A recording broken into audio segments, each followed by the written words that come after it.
పల్నాడు మీద యుద్ధం ప్రకటించి యుద్ధానికి బయలుదేరినట్టు జగన్మోహన్ రెడ్డి నిన్న బయలుదేరటం చూస్తుంటే అది నువ్వు ఓదార్పుకి వెళ్ళినట్లుందా, లేకపోతే నువ్వు పల్నాడు మీద యుద్ధం ప్రకటించడానికి వెళ్ళినట్లుందా అని చెప్పేసి నేను అడుగుతా ఉన్నా. నీ ఓదార్పుకి వెళ్తూ ఉంటే నీకు గజమాలలు, సన్మానాలు ఒక పక్క, ఇంకొక పక్క కొడతాం, చంపుతాం, నరుకుతాం,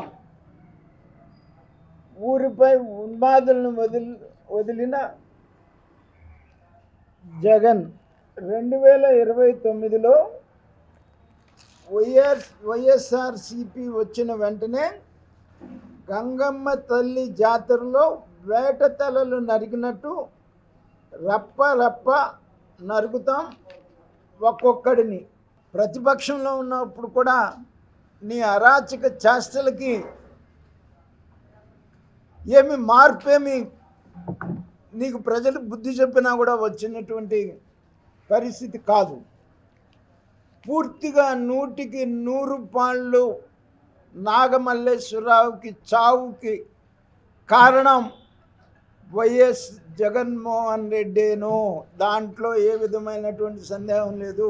నిన్ను నమ్మి బెట్టింగులు పెట్టి బెట్టింగుల్లో ఓడిపోయి వాళ్ళ తండ్రి స్వయంగా కారెక్కించి గుంటూరు పంపించాడు. కానీ ఒక రాత్రి గుంటూరులో పండుకొని తెల్లవారి పొద్దున గుంటూరు నుంచి బయలుదేరి, నేను 17వ తారీఖు చెప్పినట్టు వాళ్ళ బంధువులు అవమానపరిస్తే బయలుదేరి నువ్వు వెళ్ళి చావు అంటే బయలుదేరి అతను చచ్చాడు తప్ప, పోలీస్ హెరాస్మెంట్లో అయితే సత్తెనపల్లి నుంచి గుంటూరు వచ్చేటప్పుడు తగాలి. కానీ నీ బంధువుల హెరాస్మెంట్ వల్లనే గుంటూరు నుంచి సత్తెనపల్లి బయలుదేరి వచ్చేటప్పుడు చచ్చిపోయాడు.